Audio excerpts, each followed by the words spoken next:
Swastiastu, Namo Buddhaya, salam kebajikan. Salam sejahtera untuk kita semua. Puji syukur marilah kita panjatkan kehadirat Allah Subhanahu wa taala, Tuhan yang Maha Esa, karena atas berkat rahmat dan limpahnya kita dapat melakukan atau menyelesaikan tugas UAS materi keterampilan berbicara. Pertama-tama kami ucapkan terima kasih kepada Ibu Siti Hodi CMPD yang telah memberikan kami kesempatan untuk menyelesaikan tugas UAS ini. Di sini kami akan memaparkan materi mengenai berbicara untuk komunikasi dan interaksi. Oke, langsung saja kita ke materinya. Ya, jadi di sini materi yang pertama berbicara dalam kelas bahasa kedua.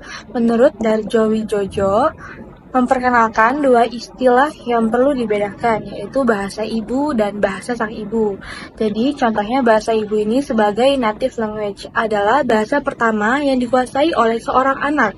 Nah, bahasa ibu ini bisa disebut dengan bahasa pertama, sedangkan bahasa sang ibu ini adalah bahasa yang dipakai oleh orang dewasa pada waktu berbicara dengan anak yang sedang belajar bahasa ibunya. Atau bisa diartikan, berbicara dalam kelas bahasa kedua ini melibatkan penggunaan bahasa target untuk berkomunikasi secara efektif. Nah, ini juga mencakup kemampuan untuk mengungkapkan pikiran, memahami lawan bicara, dan juga merespons secara tepat. Nah, ada juga beberapa aspek penting. Yang pertama ada kosakata. Di sini kita harus memperhatikan kata yang akan kita gunakan. Lalu yang kedua struktur kalimat. Nah, dalam struktur kalimat ini kita harus bisa membangun kalimat yang benar secara gramatikal. Lalu yang ketiga adalah pengucapan. Nah, bagaimana kita mengucapkan kata-kata tersebut dengan jelas dan benar. Yang keempat, komunikasi efektif. Nah, bagaimana kita bisa menggunakan bahasa untuk berkomunikasi secara efektif dalam berbagai situasi. Selanjutnya di sini ada pengembangan profesiensi lisan di dalam bahasa kedua, memiliki hubungan erat dengan kemampuan minimal. Nah, hal ini disebabkan oleh akuisisi bahasa cenderung terjadi di dalam beberapa tahap.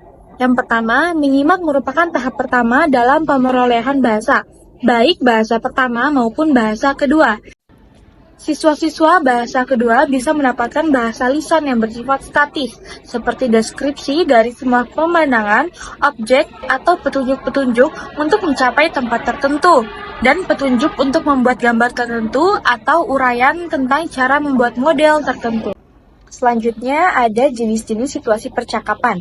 Terdapat dua jenis interaksi percakapan, yaitu percakapan transaksional dan intransaksional. Yang pertama yaitu percakapan transaksional. Apa sih percakapan transaksional ini? Percakapan transaksional adalah percakapan yang bertujuan untuk saling bertukar informasi. Cakupan fungsi percakapan ini adalah pemberian dan penerimaan informasi yang berupa fakta, kejadian, kebutuhan, opini, sikap, dan perasaan. Di sini kami akan memberikan salah satu contoh percakapan transaksional. Mari kita simak videonya. Selamat siang Mbak, ada yang bisa saya bantu? Saya mau beli buku yang ini. Oh boleh, ini saja. Iya yang segitu berapa ya harganya? Ini untuk ini 120.000, ini 130 dan ini 110.000 Mbak. Boleh kah ini aja?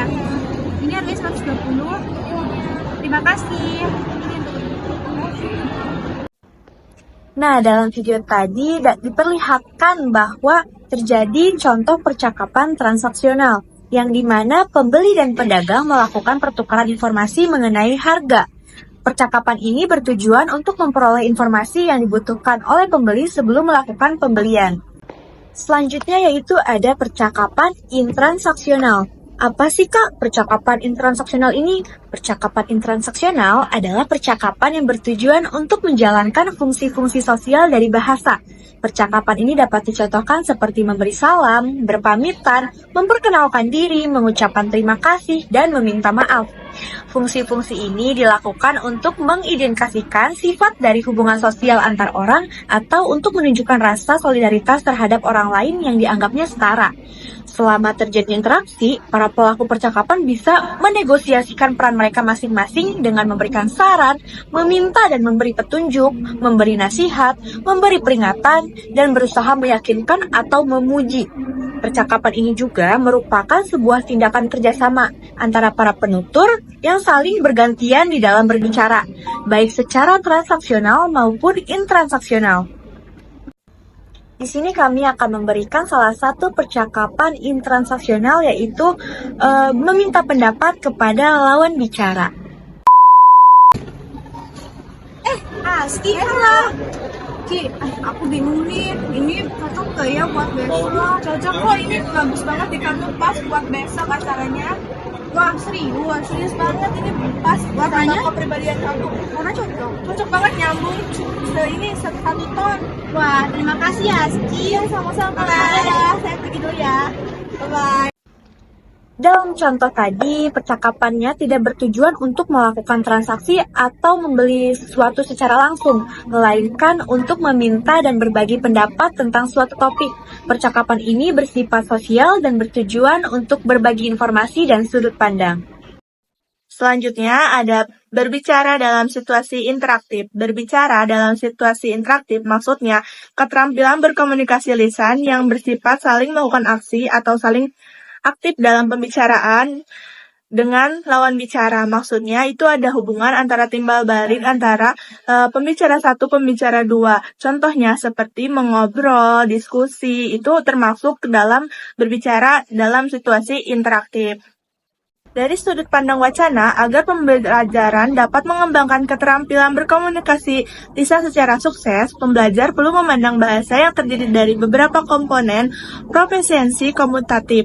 Pembelajar juga perlu memperhatikan cara-cara penggunaan dalam melaksanakan tugas-tugas komunikatif seperti pola-pola kesalahan leksikal, sintaksis, dan wacana.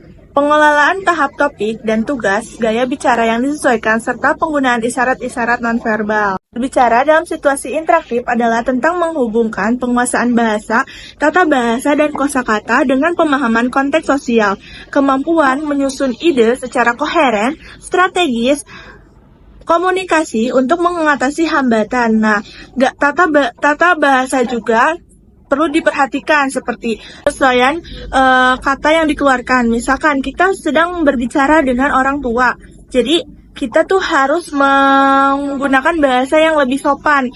Beda hal kalau kita berbicara dengan teman sebaya gitu, agak lebih santai. Dan beberapa lainnya terkait dengan aspek interaksional dari percakapan itu sendiri. Misalnya strategi untuk menegosiasikan makna, prosedur pergantian bicara serta secara efektif, dan keterampilan menyimak percakapan. Beberapa dari aspek ini terkait dengan masalah linguistik seperti fonologi, pola intonasi, dan bentuk-bentuk baku yang pantas untuk digunakan dalam percakapan. Seperti yang saya bilang, jadi kita tuh harus menyesuaikan dengan siapa kita berbicara. Nah, di sini ada contohnya, mari kita simak. Rizky, ini kamu kan? Udah lama banget gak ketemu. Ya ampun, Hera, apa kabar? Aku baik, kamu gimana? Aku baik, udah lama ya kita gak ketemu. Oh my god. Nah, dari contoh tadi dapat kita simpulkan bahwa berbicara dalam situasi interaktif itu adalah ada timbal balik atau ada feedbacknya antara pembicara satu dan pembicara dua. Itu termasuk ke dalam contoh berbicara dalam situasi interaktif. Materi percakapan transaksional dan intransaksional dapat dikaitkan dengan teks negosiasi karena keduanya melibatkan interaksi antara dua pihak yang memiliki tujuan dan kepentingan yang berbeda. Di sini kami akan memberikan contohnya. Mari kita simak videonya. Kamu kan lama? Enggak sih, rencananya aku mau main kemana? Aku bingung, kemana ya? Ke warung Azki mau gak? Yuk, ayo. Aku juga haus nih, ini air aku juga habis nih. Yuk. NPC, oh gitu NPC teh. Oh, es. Silakan teh. Ada apa aja teh? Ada kopi, ada matcha, ada teh tarik. Yang mana teh? Kopi gede kayaknya enak tuh teh. Pakai es berapa? 10.000 teh. Wah, mahal. Boleh banget teh. Nggak bisa teh, soalnya ini udah harga pas juga. Kecuali kopinya aja, sasetan nggak pakai es. Baru Mau beli apa? Ada yang makan contohnya ya. Satu. Goceng boleh gak? nggak bisa teh, paling 8.000. Nah, Itu pakai es. Pakai es. Makanya kalau 5.000 mah nggak pakai es teh, kopinya aja sasetannya. Tapi saya mau ada sendiri, boleh nggak? Nggak bisa teh, paling 8.000. Ya udah deh, kamu apa? Oh boleh. Coba di sini ya. Oh iya. Putihnya 1, coklat tos macanya 1. Berapa? Jadi 8.000. Bentar ya. Bentar, ada yang baca. Oke. Asik. Kita 8.000. Terima kasih. Iya teh. Ya, sama-sama. Dalam contoh tadi, pembeli dan pedagang melakukan negosiasi tentang harga produk. Pembeli berusaha untuk mendapatkan harga yang lebih baik, sedangkan pedagang berusaha untuk mempertahankan harga yang menguntungkan sambil tetap memenuhi kebutuhan pembeli. Negosiasi ini berakhir dengan kesepakatan yang saling menguntungkan. Sekian pemaparan materi dari kelompok 5 mengenai berbicara untuk komunikasi dan interaksi.